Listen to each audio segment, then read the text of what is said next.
Once, Britain's brightest summers were spent in towns that now fall quiet, long before the evening lights should matter. There was a time when the first sight of the sea felt like a door opening, an entire family stepped through together. Railway carriages emptied onto platforms lined with peeling posters, children dragging suitcases that bumped clumsily against their polished shoes. The air changed before the view did. Salt and vinegar and engine smoke mixing into something that meant you'd finally arrive. Between the station and the shore, streets sloped gently downward, every corner hinting at the glitter of water waiting ahead. On the promenade, iron railings traced the curve of the bay, chipped paint revealing decades of colours underneath each fresh coat. Deck chairs unfolded in ragged lines along the shingle, their striped canvas snapping briefly in the breeze before settling into floppy attention. Ice cream vans chimed the same few notes all afternoon, the melody dissolving into gull cries and the low hush of waves. Families claimed small territories on the beach with towels and buckets, sandcastle walls sketching new borders that the tide would erase. Children ran barefoot to the shoreline, flinching at the cold water before daring each other deeper with shrieks and splashes. Closer to the pier, wet footprints patterned the stones, fading as quickly as they appeared beneath the late morning sun. The pier stretched out like a finger pointing to nowhere, wooden planks creaking in rhythm with the slow undercurrent below. Each step carried visitors further from the town and closer to the gentle sway that never quite left the structure. Underfoot, gaps between boards revealed slivers of water, flecks of white foam flickering in and out of sight. Hand-painted signs promised fortune tellers, shooting galleries, picture machines and tea rooms with views that improved any weather. Inside the arcade, light fractured into colours across glass and chrome, machines humming as coins clinked and levers snapped back. Hands hovered over rows of prizes behind scratched plastic dolphins and stuffed bears watching with blank permanent interest. On the outer rail, fishermen stood patient and silent, lines arcing into the wind before disappearing into the green-grey water. They shared flasks and cigarettes without ceremony, eyes rarely leaving the small movements where fishing lines met the shifting surface. Further along the coast, another town wore its seafront like a tired smile, hotels leaning slightly as if listening to the waves. Balconies faced the water with rusted railings and abandoned flower boxes, soil dry and cracked beneath last year's stems. Paint peeled from once proud signs promising hot baths, dancing, full English breakfast, and sea views from every comfortable bed. Behind lace curtains, empty dining rooms waited with perfectly arranged cutlery, sunlight reflecting off unused stainless steel. In the ballroom, a faded chandelier hung motionless over a scuffed wooden floor that still remembered the pattern of older feet. Mirrors along the walls had begun to cloud at the edges, swallowing the reflections of couples who no longer returned. A lone caretaker moved between rooms with a jangling ring of keys, locking doors that rarely needed closing anymore. He paused sometimes by the sea-facing windows, watching waves rise and fall where crowds once filled the view instead. On blustery afternoons, the wind pushed against the promenade like a restless animal, rattling railings and lifting stray newspapers. Shop fronts along the seafront displayed postcards curling at the corners, bright scenes of summers that felt slightly too vivid now. Plastic buckets and spades hung in silent clusters, their colours harsh against the muted sky and shuttered windows above. An old woman walked her dog along the promenade, steps measured, scarf tied tightly against the gust. She glanced occasionally at the pier, perhaps checking that it was still there, still holding its ground against the water. At low tide, the beach transformed into a flat, reflective plain, pools of trapped water mirroring the clouds overhead. Children in rolled-up trousers hunted for crabs between rocks, lifting stones carefully, squealing whenever something moved unexpectedly. A lost shoe half buried in the sand suggested stories no one would ever bother to confirm or deny. Further out, a row of beach huts stood shoulder to shoulder, doors locked, paint flaking in long, tired strips. Their colours, once cheerful, had faded into a kind of quiet harmony with the sky and distant horizon. Occasionally one door would be open, revealing folding chairs, a kettle, and a newspaper folded neatly on a small table. The smell of strong tea drifted out to mix with seaweed and engine fumes from the passing fishing boats. On brighter days, small pleasure boats bobbed beyond the breakers, hulls painted in hopeful shades of blue, red and green. Their wakes stitched temporary white lines across the otherwise unhurried surface of the water. Beyond them, larger ships passed without stopping. Dark shapes on the horizon reminding everyone that elsewhere was always moving. On the pier, a photographer still offered souvenir portraits against a painted backdrop of an unreal bluer sea. He adjusted his camera on its tripod, cloth draped carefully, though fewer faces smiled into his lens each season. Nearby, a fortune teller's booth displayed a sign promising glimpses of tomorrow in exchange for a coin and a little fate. Inside, curtains filtered the light into a soft, rehearsed mystery. Crystal ball resting on a table draped with Freyan velvet. Outside, the gulls circled lazily, their cries cutting clean through the layered sounds of footsteps, laughter and distant engines. A small brass band played beside the bandstand, uniforms slightly too big for some members, slightly too tight for others. Their music scattered across the promenade, catching on the wind and drifting unevenly toward the sea wall. Deck chairs nearby were occupied by coats and hats more than people, belongings marking places while owners queued for refreshment. In the amusement park at the end of the pier, painted horses on the carousel rose and fell in steady circle. Lights flashed along the ride's canopy, bulbs buzzing faintly even during daylight hours. Children clung to poles and reins, faces split between delight and a seriousness that came from staying safely balanced. The smell of oil and metal mixed with spun sugar, donuts, and the sharp aroma of freshly sawn wood from nearby repair. At dusk, the horizon softened into a blurred line where the sky decided quietly to share its colours with the sea. Hotels along the seafront flicked on their signs one by one, some letters missing, promises incomplete in neon. Windows glowed amber in long vertical rows, each rectangle a private world watching the same shared view. Couples strolled along the promenade beneath the street lamps, silhouettes narrowing and widening as they passed puddles and litter bins. Arcade lights grew sharper as natural light faded, machines finally owning the spectacle they had hinted at all day. Coins slid into slots, buttons clicked, and reels spun while the tide crept closer to the base of the seawall. Down on the darkening beach, solitary figures walked at the waterline, shoes in hand, jeans rolled above the damp sand. Their footprints glimmered briefly when waves retreated, then vanished with the next lazy reach of the sea. In the off-season, the same promenade changed costume entirely, trading colour for subtle shades of grey and brown. Boarded-up kiosks stood with shutters down, posters of last summer's events fading beneath layers of salt and rain. Benches faced the water in strict formation,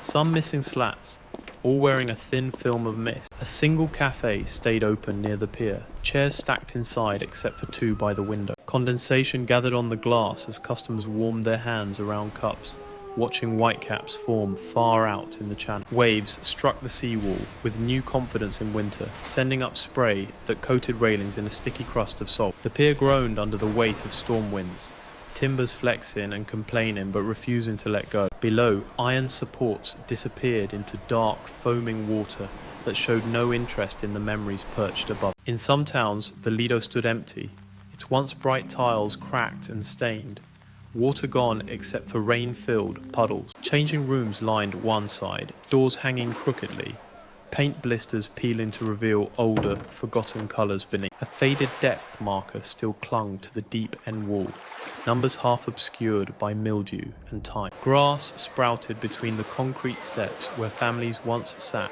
wrapped in towels, watching someone brave the cold water. Further inland, funicular railways connected the cliff tops to the beach, carriages waiting on sloped tracks like patient animals. Their wooden interiors smelled faintly of oil and dust, windows etched with the marks of countless fingernails and rings. At the top, a viewing platform offered a panorama of the bay, curve of sand framed by crumbling cliffs. Binocular machines stood with coin slots jammed, still facing the same horizon they had observed for decades. On foggy mornings, the sea disappeared entirely, leaving only the sound of waves guessing their way toward the shore. Street lamps glowed as damp halos, their light stopped short by the thick, unmoving white. Footsteps on the promenade sounded closer than they were, echoing strangely against railings and closed-up kiosks. Somewhere out in the mist, a ship's horn called once, long and low, then fell silent again. Along another stretch of coast, beach tents striped in muted colours flapped gently,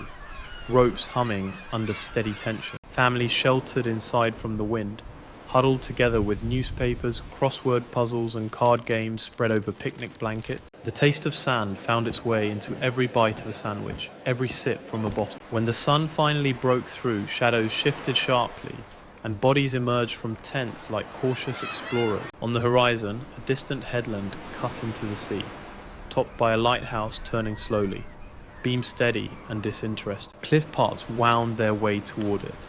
Steps carved into rock, railings wobbly, but trusted anyway. At the base of the cliffs, rock pools collected miniature oceans, each with its own tides and tiny inhabitants. Children knelt with jars and nets, parents calling warnings from drier, safer patches of stone above. In an older resort town, the seafront theatre still opened its doors every evening. Posters promising variety acts and small miracles. Inside, red velvet seats waited in neat rows, each one holding the faint imprint of earlier audiences. On stage, performers rehearsed under harsh work lights, jokes and songs sounding thin, without the cushion of laughter. Back outside, the theatre's facade faced the sea, its columns stained, but still pretending to grandness in the salty air. At night, the coastline became a necklace of scattered lights, towns blinking at each other across the dark water. Occasional flashes of distant lightning illuminated cloud edges far offshore, too remote to disturb the calm on land. The rhythmic sweep of the lighthouse continued regardless, tracing its patient arc across both troubled and quiet waves. In the morning, early swimmers cut careful paths through the cold shallows, their arms moving steadily but without urgency. Their heads bobbed above the surface like distant buoys, small but stubborn against the chill. On the shore, a man in a heavy coat walked slowly, collecting driftwood and interestingly shaped pieces of washed-up debris. He paused now and then to examine a rope fragment or smooth stone, pocketing only a few chosen objects. Further along, a row of guest houses displayed vacancy signs, even in summer, curtains drawn halfway in silent expectation. Front gardens held plastic plants coated with dust and salt, colours dulled, but not entirely defeated. Doorbells rarely rang, yet the hall carpet stayed vacuumed, and brass handles shone from regular polish. The owners sat in back rooms near the kitchen, listening unconsciously for footsteps that might never come. On market days, temporary stalls appeared along the promenade, awnings snapping as traders arranged goods on folding tables. Shell ornaments, painted pebbles, and framed photographs of sunsets lined up, offering frozen versions of an unfixed landscape. Locals and visitors mingled in front of the stalls, drawn more by routine than necessity. Dogs threaded through the crowd on leads, noses twitching as they collected information from each passing scent. When storms rolled in properly, the sea turned from slate to steel, surface whipped into fractured, restless patterns. Waves hammered the breakwater in relentless sequence, sending up plumes of spray taller than the tallest lampposts. People watched from behind windows and car windscreens, wipers beat in time against the explosive energy outside. Later, when the storm passed, the air felt scrubbed raw, everything sharper and oddly fragile. Seaweed and driftwood lay in tangled heaps along the high tide line, forming temporary sculptures at the foot of the seawall. Plastic bottles and lost toys nestled among them, bright and indestructible against the organic wreckage. Council workers arrived with rakes and trucks, restoring order before the next wave of visitors could object. From the cliff road, an entire town could be seen exhaling after the storm, chimneys smoking, seafront glistening. Cars edged slowly along the front, drivers scanning for parking spaces with resigned patience. In the arcades, machines beeped energetically again, lights fully visible now that the day's brightness had faded. A teenager in a faded uniform wiped down the change counter, counting coins into small labelled trays. On summer nights, the fairground rides at the edge of town lit up in concentric circles of colour. The Ferris wheel lifted carriages high enough to see the curve of the bay laid out in light. From the top, the sea looked flat and harmless, a dark velvet cloth edged with tiny sequins of reflected neon. Down below, the sound of screams and laughter rose and fell with the motion of rides and music. Somewhere between the rides and the promenade, a group of teenagers leaned against a low wall, sharing chips from a paper. They watched the water without speaking much, expressions unreadable in the intermittent glow of passing headlights. For them, the sea was not a holiday destination, but the background of evenings that felt both too small and enormous. They kicked pebbles toward the lapping waves, pretending not to care where anything landed. In another town entirely, beach huts had been converted into artist studios, doors thrown open to the promenade. Paintings of the same view lined the walls inside, each canvas interpreting the horizon differently. Brushes stood bristling in jars over murky water, palettes dotted with drying streaks of blues and greys. Passers-by stopped in the doorway, lingering between the smell of oil paint and the real sea air outside. Some evenings, a thin line of anglers appeared along the pier, headlamps glowing like low stars against the dark. Their rods leaned out over the railing, lines almost invisible except where they caught stray glints of light. Small radios murmured softly beside tackle boxes, blending football commentary or late-night talk with the sound of water. Thermos flasks passed from hand to hand in short, careful exchanges above the gaps in the board. By late autumn, the promenade belonged mainly to dog walkers, joggers, and those who preferred space to spectacle. The carnival sounds had gone, leaving only gulls, wind, and the constant conversational shush of the tide. Closed shutters formed a repeating pattern along the seafront, each one a paused sentence in a long, unfinished story. Even then, fairy lights still wrapped around some railings, bulbs unlit but stubbornly in place. On certain days, the sea turned, almost inviting again, surface smoothing under a pale, diluted sun. A few brave faces appeared in shorts and rolled sleeves, pretending that warmth was a matter of attitude. They sat on the low wall overlooking the beach, legs swinging idly as they watched the water. Behind them, the town rose in layers of brick and glass, but all conversations still faced the sea. In the end, these coastal towns did not vanish. They simply shifted their audience, playing to smaller crowds with quieter applause. The sea remained the one constant performer, repeating the same ancient routine with endless minor variation. Every wave that touched the shore rewrote the line between land and water, however slightly, however briefly. And somewhere along that changing edge, a child still stood for the first time, toes in cold surf, deciding not to step back.